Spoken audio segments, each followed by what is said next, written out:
Word. Hi, Mom League. I am here and I am so excited about today's interview.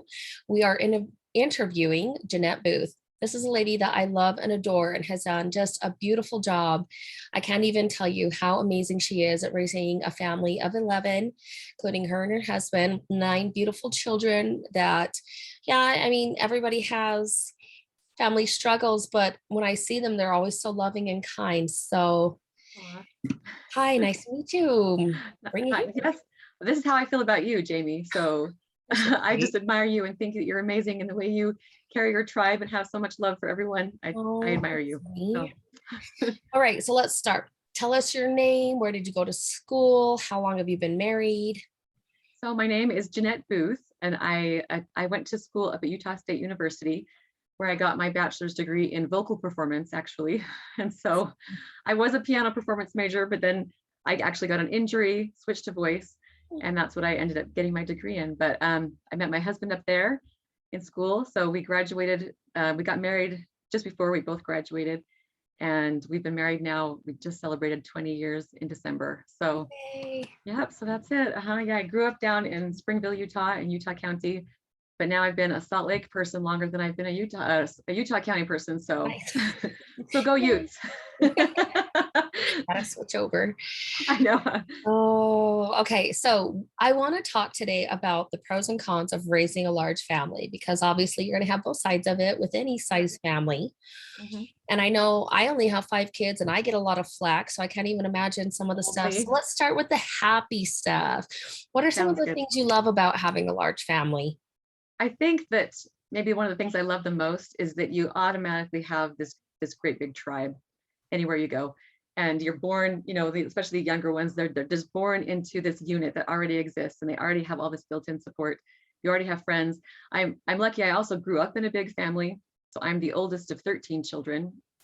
And I remember there was a sibling for whatever mood I was in. If I was in a if I was in a goofy mood, I have my goofy sibling. If I'm in a let's play chess mood, I've got my chess sibling, and so it was fun that there was always somebody that could be my buddy at any given time. And have you seen the movie was it Cheaper by the Dozen? Oh, yeah.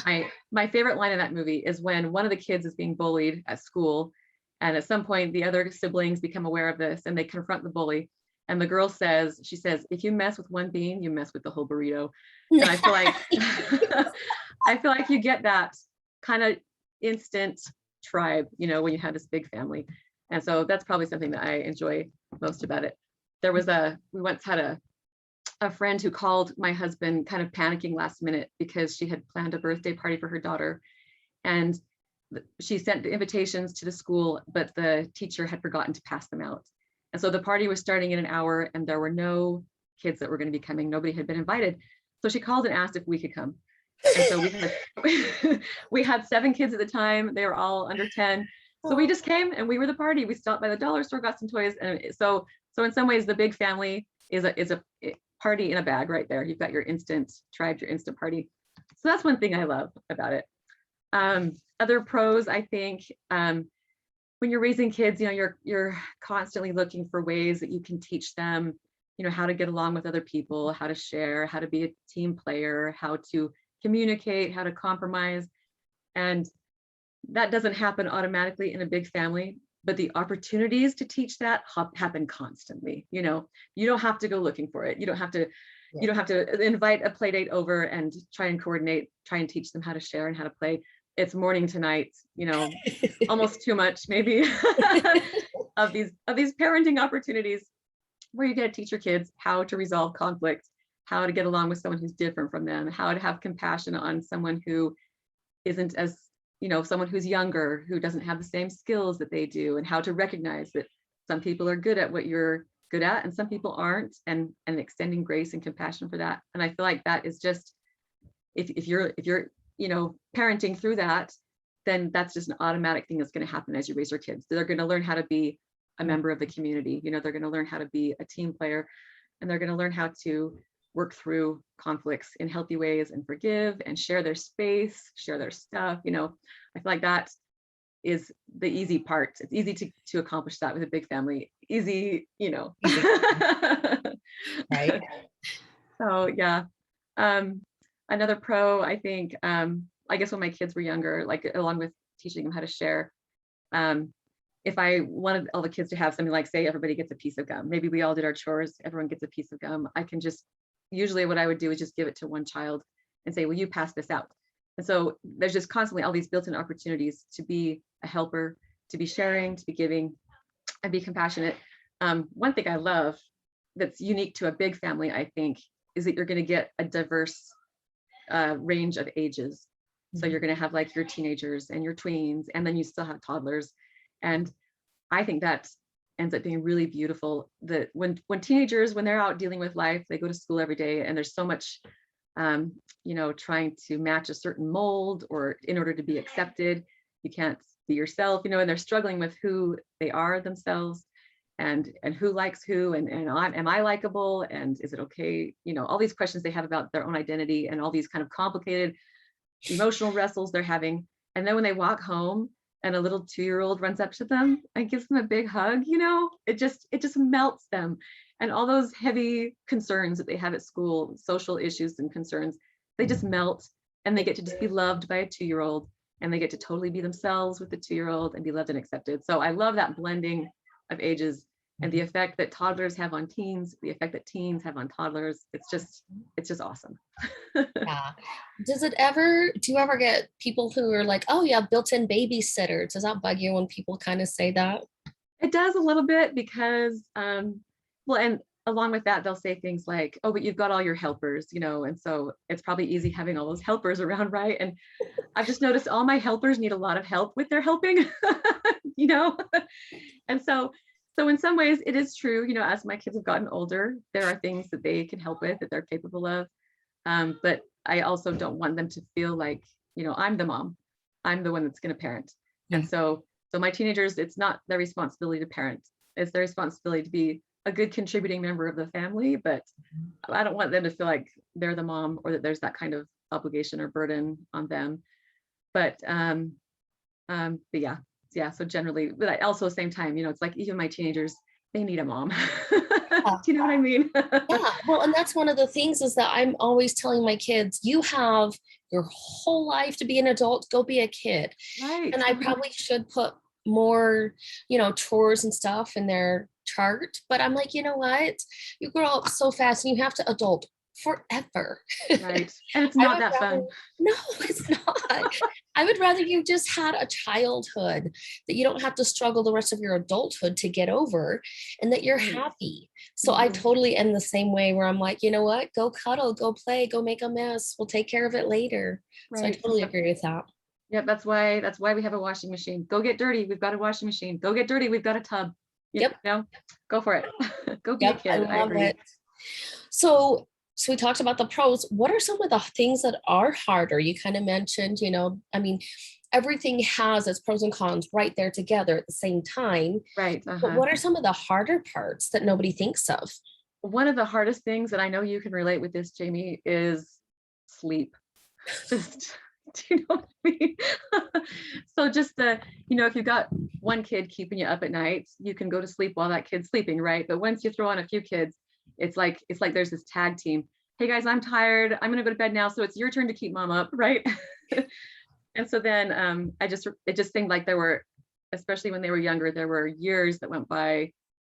I see you just nodding your head. I know, isn't this just a constant struggle, huh? Trying to squeeze in sleep, and renewing sleep, especially, that's just not constantly interrupted. So that's a real challenge. And I think if you're going into motherhood, planning on having a big family, that's going to be part of the reality, I think, is that you're going to have to find ways to take care of yourself, and to get some of the things your body needs, but also realizing that there's going to be a sleep sacrifice. I don't know, at least there sure has been for me.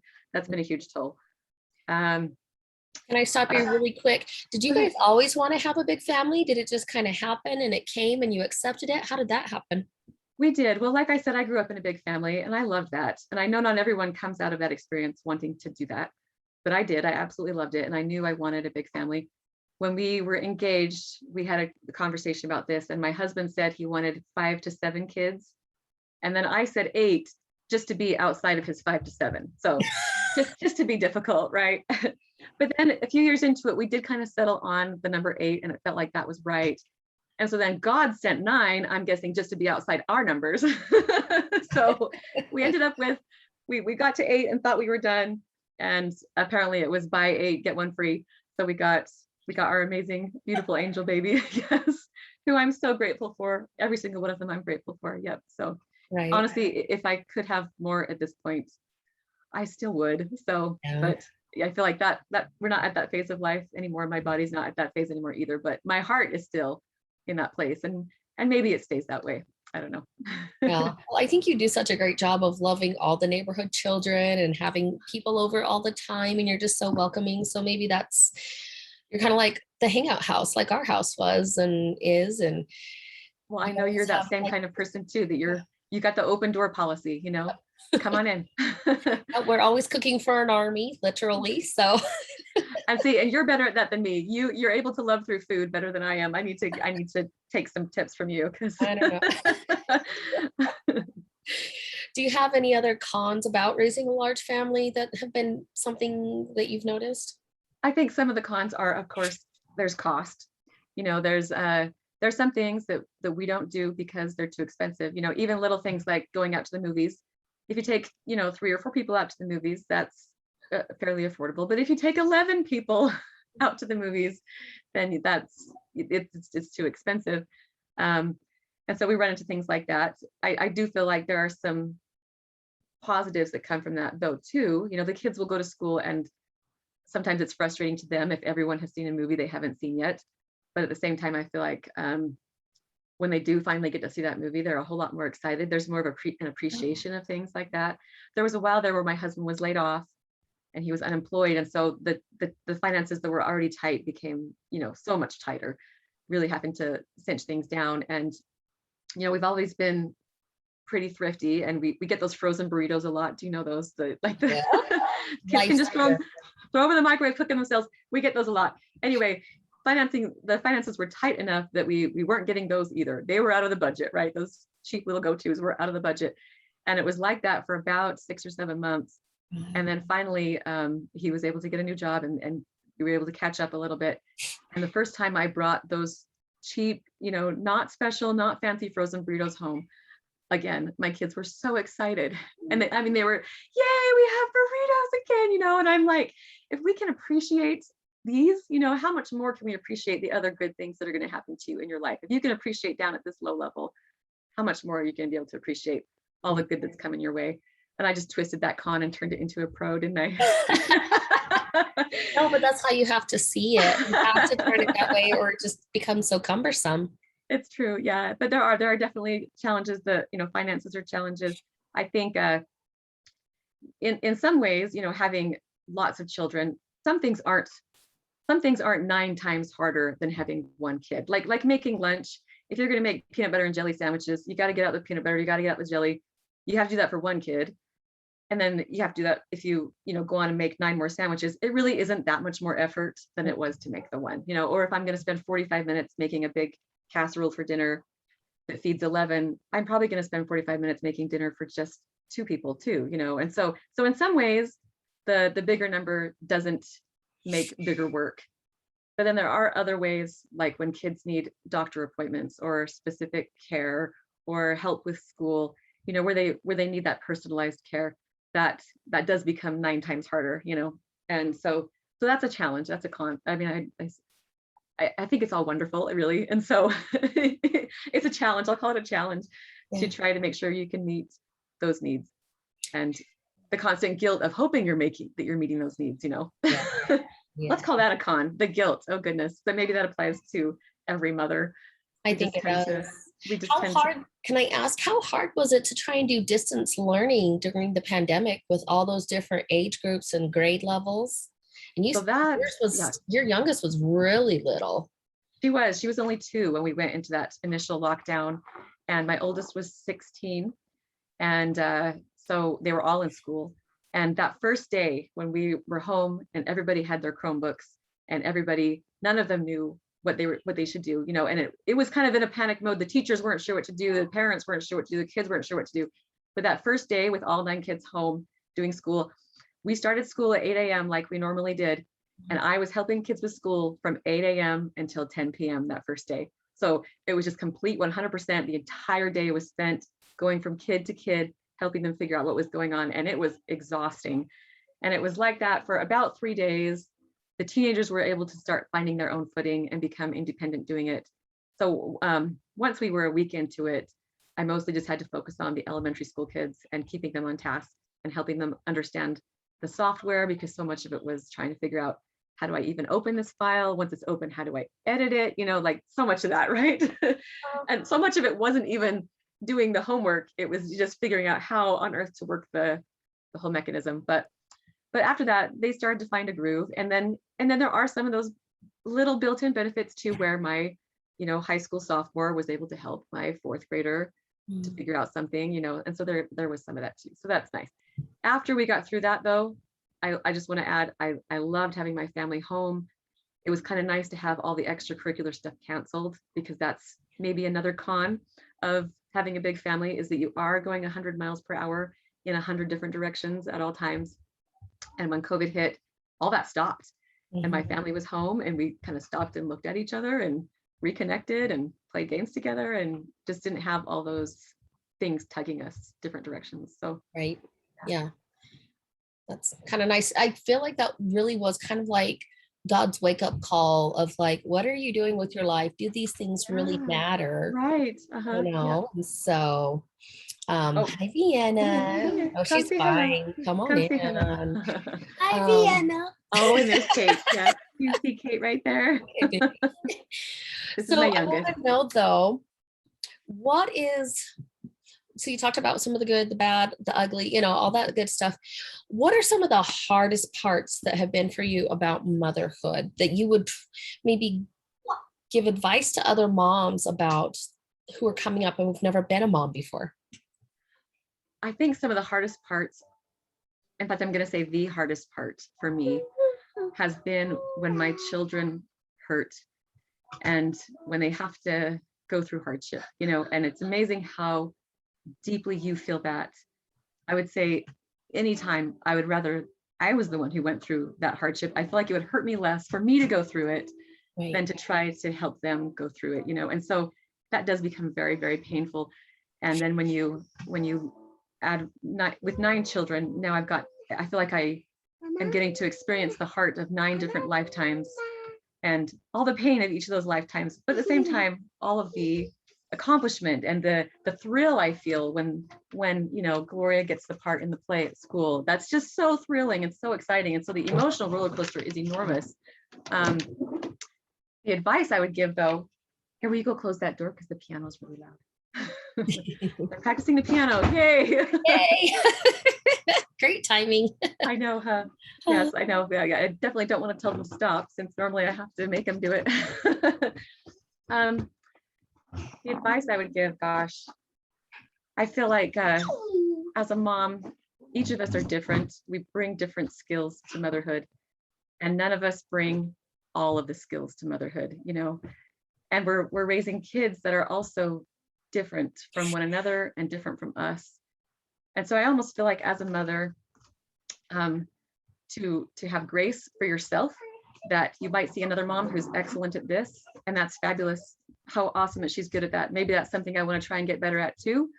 Or maybe I bring something different to the table that is special too, and I can be my own unique mom. She can be her own unique mom. We can definitely learn from each other. Like I need to learn how to feed people better from you. But I remember early on, if I saw other moms doing something, I would immediately think, oh, I need to be doing that too. Why am I not doing that? Oh, I'm failing as a mother. I need to work that in, and then sit down and try and figure that out and stress myself out, trying to be everyone, when really I'm not going to raise kids who are everyone. I am not everyone. None of us are required to be everyone. And so my first piece of advice would be to just appreciate yourself as who you are, your own kind of mom. Appreciate that. Enjoy what other moms bring to the table. If you see something you love, maybe incorporate it if you feel like it's a good thing and you feel a curiosity and a passion toward that. But if you feel an obligation that, oh, I have to be this, I have to be that, just let that go. Let that go and trust your own heart and your own gut. And that kind of segues to my second piece of advice, I think, which is don't listen too much to people's advice. You're so because Yeah. because I don't know, I more and more as the years have gone by, I look back at some of the things I regret as a mom, or things that I wish I would have handled differently. And a lot of the times it's because I was listening to someone else's advice and I let that advice hold more weight than what my gut was telling me. And that advice was good advice, general good advice, but I was in that moment with my child and with myself, and I knew more about that moment than someone who is not in that moment. Do you know what I mean? Oh And yeah. I think you can go ahead and hear advice, and you can read things in magazines. You definitely should. I'm a better mom when I'm feeding, learning more about motherhood and adding to my skill set. But when it comes down to that moment with me and my child, who cares what anyone else thinks? Who cares what anyone else says? I have that right to know in that moment how to help my child, Yeah. And so especially to young moms, I would say trust your gut. Yeah. You're the mom, and this is your child, and you know what to do. And so that's it. Yeah. I love that because I think we, especially in a social age where we Mhm. rely so much and so heavily.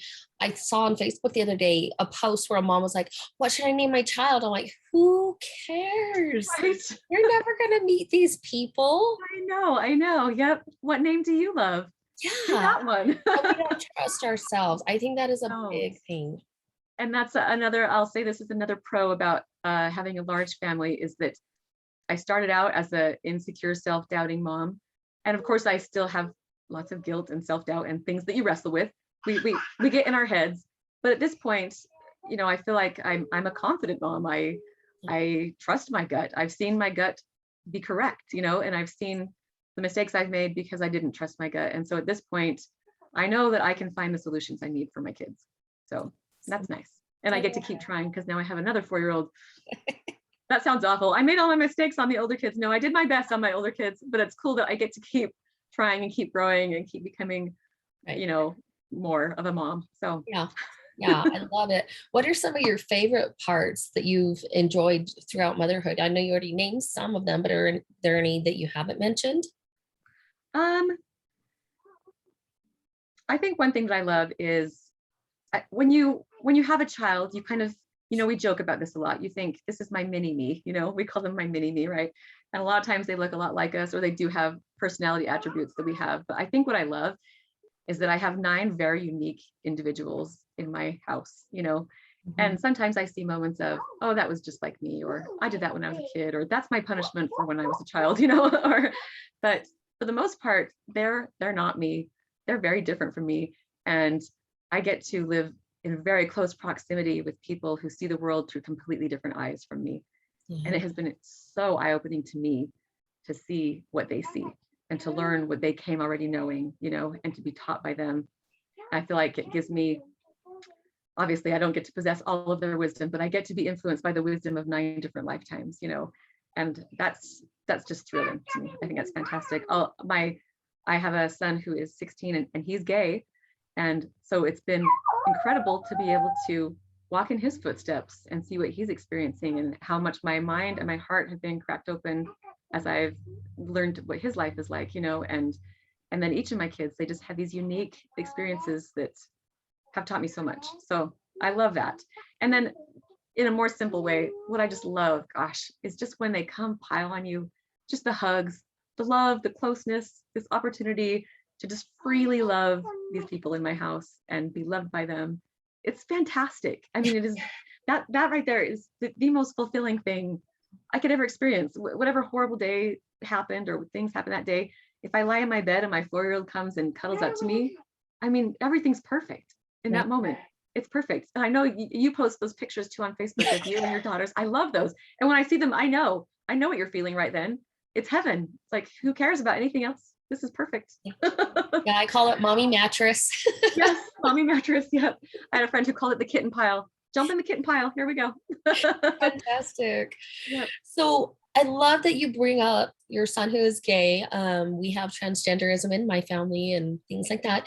What are some of the things that you hope, maybe for him, maybe all your children in general, that when they look back on their childhood, they think of certain things? What are some of those things that you hope they think of? the first thing I hope that they think of, I really hope that they feel like their mom loved them more than anything else, that they were the most important thing, and that they were my greatest blessing.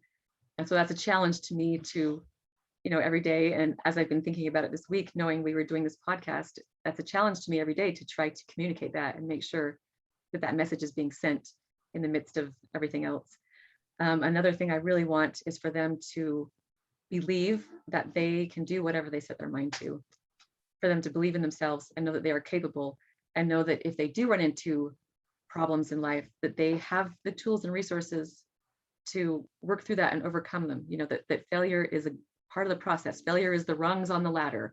You can't go up that ladder without those rungs of failure. That's how you do it, and so I really want them to have a sense of their personal capacity and of the rightness of failure, that's okay for things to go wrong. Nothing's over. We're going to keep going. We're going to keep trying, and we're going to make it. So probably those two things, just that the mom loves them, and that they have that confidence in themselves that they can achieve whatever they need to, even if there are obstacles in the way. And yeah, and I'm going to add one more now because I just thought of it, just relationships in general. I want them to be able to have those skills, to be able to connect with their fellow human beings and create those deep connections. But I do feel like that one's going well, like I said, because it happens so much in a home. No choice. No choice. Okay, so here's one that I wonder how other people view this, but if you could change one thing about how people just about modern day parenting or how they view it, what would it be? I think in some ways I talk to moms who are older than me, like the generation above us, and they'll actually say, how do you do it? Because they'll say, when I was young, every evening we'd be out sitting on our porches, and the kids would be running up and down the streets playing together, and that was the culture. We were all connected every night. All the moms are out there connected, and all the kids are connected. And they're like, it doesn't look like it's like that now. And that it's true, isn't it? I mean, that kind of doesn't happen now. I know I've experienced, especially in the early times of being a mom, just a lot of isolation where it's just me and my kids and that's it. And I love them and I love being with them, but I did long for that community and that village. So I feel like our village needs to remember the moms. We've kind of forgotten the moms, do you know what I mean? And when we see moms at the store, I think it's easy to, you've mentioned comments people make. It's easy to look at moms and judge them, I think, and see what they're doing wrong. And I know every mom who's at the grocery store is struggling right then. If you're at the store with your kids, you're struggling right in that moment. And you don't need anyone to come up to you and say something critical or something negative. You just don't need that. You're already carrying so much, and you're probably doing it on a lack of sleep. You're probably trying to do it in a tight budget. And then you've got little people who want you to buy this and that, and you're trying to plan meals, and you're doing all this in this moment. And if someone could come up to you in that moment and be like, oh, I'm going to cry, and say, wow, you're an amazing mom. You're incredible. Look at you. You're just fantastic. Yeah. If someone came up to you in that moment and said that, that gives you more power. But if someone comes up to you and says something critical, it just is another thing on top of you. Yeah. And even if in that moment, I've seen moms who are getting frustrated and impatient with their kids at the store, like you do. and it's if someone comes and criticizes you in that moment and tells you you need to be better, I mean, that mom is doing everything she can. She is tapped out. She is at the end of her rope. And then to put an expectation there that she needs to be better, she needs to be more. Nah. Instead, we should be telling her, holy cow, you are amazing. I cannot believe what you are carrying, and you are carrying it with so much grace. They just deserve praise. And so I wish that we could create more of that village, that where we remember these young moms who are at home, who are isolated with their kids. And then when we see them, that we recognize how difficult what they're doing is, and we encourage, we don't criticize. So that would be my wish. I love that. And I think you're spot on. We're too hard. And the world teaches us to be even harder on ourselves. So forgetting those negative things, and then we're being negative, Yeah, I think that mom in the story is already telling herself what a bad job she's doing too. That's covered. She's got that covered. Any mom you meet has got that covered. You don't need to tell them. They need the opposite. They need something to disagree with that voice that's telling them that they're failing. So Yeah. and we can all do that. Yeah, I love it. So before we wrap up, made me cry. I'm sorry. I do all the time. What is something that you're reading, watching, doing that you're really into right now? So lately, actually, my newest passion has been to research and begin teaching about child sexual abuse prevention. And I mean, that right there could be a whole other podcast, but that's my passion. The statistics right now are close to 1 in 5 children will be sexually abused before the age of 18. And then the statistics that follow that are that those children are going to experience, symptoms of PTSD and trauma. It's going to, they're significantly more inclined toward struggling with drug abuse, future situations of abuse, future abusive relationships, that they will be in, could be drawn into, and they just become vulnerable, extremely vulnerable, and to all the awful things that are out there that can tear people down. And so 1 in 5, that means that if you look at the adults around us, 1 in 5 are carrying that, and the sooner we can intervene and help, the less ramifications follow that, the sooner they can begin healing. And so, yeah, my latest passion now is to talk about it and to try to teach about it and try to see if I can do something about that. So I love it. So do you have like an Instagram or a Facebook page or something? I do actually. So I'm a songwriter. I got my degree in vocal performance, but I have since mostly done composing since then. So I've written a collection of safety songs, and they're called Body Safety Songs. So it's bodysafetysongs.org, and the website is under construction. It's not quite up yet, but it's going to have 12 songs on it. Each song teaches just a different aspect of body safety and how to keep yourself safe, including things like recognizing tricky people, which is a little different from stranger danger. It's more encompassing. It includes people we know that could be abusive, right? And it includes concepts like body autonomy, that I'm the boss of my body, and encourages children to tell, to not keep secrets, the difference between secrets and surprises, because, if we have a birthday party coming up that's a surprise, we don't want to tell that secret. But the secrets, the songs teach that secrets are things that are meant to be hidden and that hide things from the people who care about us. And so my goal with these songs is, one, that children can learn these concepts, because kids learn great from music. I mean, that's the best way to teach a kid. Just make it into a song and now they know it, right? Right. So one is for kids to internalize these concepts.